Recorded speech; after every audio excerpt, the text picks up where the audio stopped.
Bom dia, boa tarde, boa noite, boa madrugada, porque sei que vida de professor não é fácil, né? A gente acorda à noite, lembra de determinado aluno, não sabe o que fazer, não sabe como fazer, e eu espero que esse guia venha ajudá-los nesse ponto.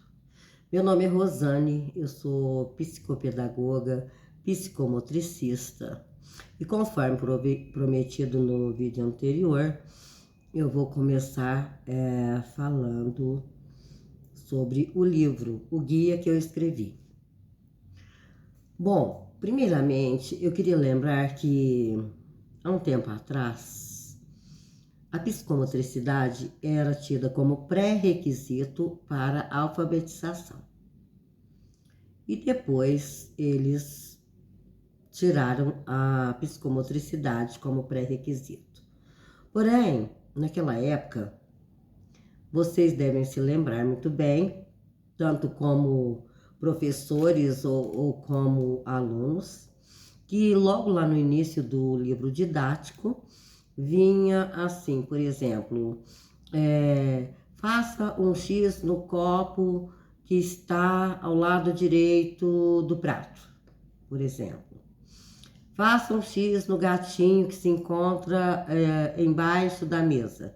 Então, isso é psicomotricidade. Mas era psicomotricidade no papel. Não era uma psicomotricidade vivida com o corpo, né? Então, realmente, não resolvia, porque eu costumo dizer que se a gente ensina para o aluno, se a gente trabalha o trânsito e fala da faixa de pedestre, né? E aí você se depara com o aluno atravessando fora da faixa. Então, lá na hora, ele fala que é na faixa. Aí você pergunta, onde devemos atravessar a rua? Aí ele vai falar assim, procurar uma faixa, né? Porém, na prática, você se depara com ele atravessando fora da faixa. Ou seja, esse aluno aprendeu?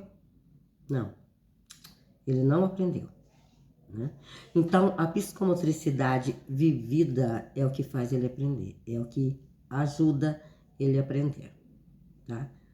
Então, eu vou começar falando hoje sobre noção corporal, que é a primeira coisa que deve ser trabalhada, porque desde bebê, né, quando ele nasce, ele já tem um corpo, que ele começa a explorar esse corpo, né, morder na mãozinha, puxar o pezinho, mas ele não diferencia o corpo do espaço, tá bom?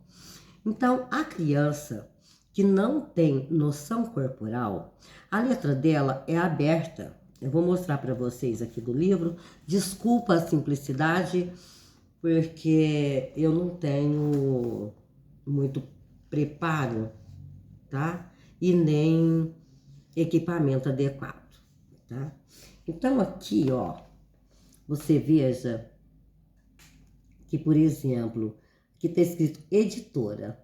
Esse A, ele não fecha o A, tá? O D, ele não fecha o O, tá? Fica sempre um buraquinho. Considerando que fica desconectado como está o corpo dele, tá? Então, essa criança, ao escrever, o sujeito mostra simbolicamente as suas carências psicomotoras. Essa criança, quais são as características dela? É uma criança insegura, tá? E ela não interpreta os textos lidos. Ah, mas como assim? Ela não interpreta, ela não consegue fazer uma inferência. Por exemplo, a criança foi pescar com os pais. Então ela passou um dia pescando, vivenciou tudo. Depois você passa para ela um texto que fala de pescaria, ela não é capaz de buscar as informações vividas para a interpretação daquele texto. E também ela faz desenhos assim, ó, desenhos do corpo. Dá pra ver? Espero que sim, tá? Ele desenha só aqueles bonequinhos, né? O rosto, ele costuma desenhar melhor porque ele olha no espelho, né? Mas ele olha o rosto, ele não vê o resto, tá? Então é uma criança muito insegura, não interpreta os textos lidos, tá? Então, eu tô com uma criança que não tá interpretando. Pede para fazer um desenho de uma criança, observa essa letra. Se a letra for aberta, gente, esse livro, ele é muito simples. Ele foi... É um livro de fundo de quintal mesmo, tá? Mas foi feito com muito amor, com muita dedicação, com muito estudo e com muita prática dentro da sala de aula, tá bom? Vou falar um pouquinho agora. Só um minutinho.